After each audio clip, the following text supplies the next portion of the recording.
ನಮಸ್ಕಾರ. ವಿಶ್ವವಾಣಿ ಟಿವಿಗೆ ಸ್ವಾಗತ. ನಾನು ಚಿದಾನಂದ ರುದ್ರಾಪುರ್ಮಠ್. ಮಹಾರಾಷ್ಟ್ರದಲ್ಲಿ ಕಂಡು ಕೇಳರಿಯದ ಗೆಲುವಿನ ಹುಮ್ಮಸ್ಸಿನಲ್ಲಿರುವ ಮಹಾಯುತಿ ನಾಯಕರು ಹೊಸ ಸರ್ಕಾರ ರಚನೆಗೆ ಕಸರತ್ತು ಆರಂಭಿಸಿದ್ದಾರೆ. ಅದಕ್ಕೆ ಸಿದ್ಧತೆ ಕೂಡ ಬಲು ಜೋರಾಗಿಯೇ ನಡೀತಿದೆ. ಮುಂದುವರೆದು ಮಹಾರಾಷ್ಟ್ರದ ಮುಖ್ಯಮಂತ್ರಿ ಹುದ್ದೆಗೆ ಏಕನಾಥ್ ಶಿಂದೆ ರಾಜೀನಾಮೆ ಸಲ್ಲಿಸಿದ್ದಾರೆ. ಶಿಂದೆ ಜೊತೆಗೆ ಉಪಮುಖ್ಯಮಂತ್ರಿಗಳಾದ ದೇವೇಂದ್ರ ಫಡ್ನವೀಸ್, ಅಜಿತ್ ಪವಾರ್ ಕೂಡ ರಾಜೀನಾಮೆ ಸಲ್ಲಿಸಿದ್ದಾರೆ. ಮುಂದಿನ ಹೊಸ ಸರ್ಕಾರ ರಚನೆಯಾಗುವವರೆಗೂ ಏಕನಾಥ್ ಶಿಂದೆ ಹಂಗಾಮಿ ಮುಖ್ಯಮಂತ್ರಿಯಾಗಿರಲಿದ್ದಾರೆ.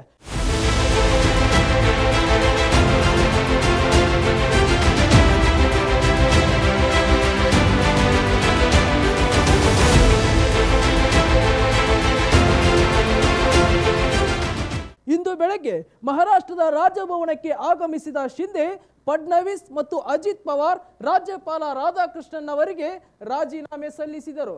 ರಾಜೀನಾಮೆಯ ಪ್ರತಿ ಸ್ವೀಕರಿಸಿದ ರಾಜ್ಯಪಾಲರು ರಾಜೀನಾಮೆಯನ್ನ ಅಂಗೀಕರಿಸಿದರು ಮತ್ತು ಮುಂದಿನ ಹೊಸ ಸರ್ಕಾರ ರಚನೆಯಾಗುವವರೆಗೂ ಹಂಗಾಮಿ ಸಿಎಂ ಆಗಿ ಮುಂದುವರಿಯಲು ಸಿಎಂ ಏಕನಾಥ್ ಶಿಂದೆ ಅವರಿಗೆ ಸೂಚಿಸಿದರು. ರಾಜೀನಾಮೆ ಸಲ್ಲಿಸಿದ ನಂತರ ಮಾತನಾಡಿದ ಸಿಎಂ ಏಕನಾಥ್ ಶಿಂದೆ, ನಾವೆಲ್ಲರೂ ಒಗ್ಗಟ್ಟಾಗಿದ್ದು ಮತ್ತೊಮ್ಮೆ ಮಹಾಯುತಿ ಸರ್ಕಾರ ರಚನೆ ಮಾಡಲಿದೆ. ಮಹಾರಾಷ್ಟ್ರದ ಅಭಿವೃದ್ಧಿಗೆ ನಮ್ಮ ಸರ್ಕಾರ ಬರಲಿದೆ ಎಂದರು. ದೇವೇಂದ್ರ ಫಡ್ನವೀಸ್, ಅಜಿತ್ ಪವಾರ್ ಮತ್ತು ಮಹಾಯುತಿಯ ನಾಯಕರು ಸ್ಥಳದಲ್ಲಿದ್ದರು. ಮತ್ತಷ್ಟು ವೈವಿಧ್ಯಮಯ ಸುದ್ದಿಗಳಿಗಾಗಿ ವಿಶ್ವವಾಣಿ ಟಿವಿ ಚಾನೆಲ್ ಅನ್ನು ಸಬ್ಸ್ಕ್ರೈಬ್ ಮಾಡಿ. ನಮಸ್ಕಾರ.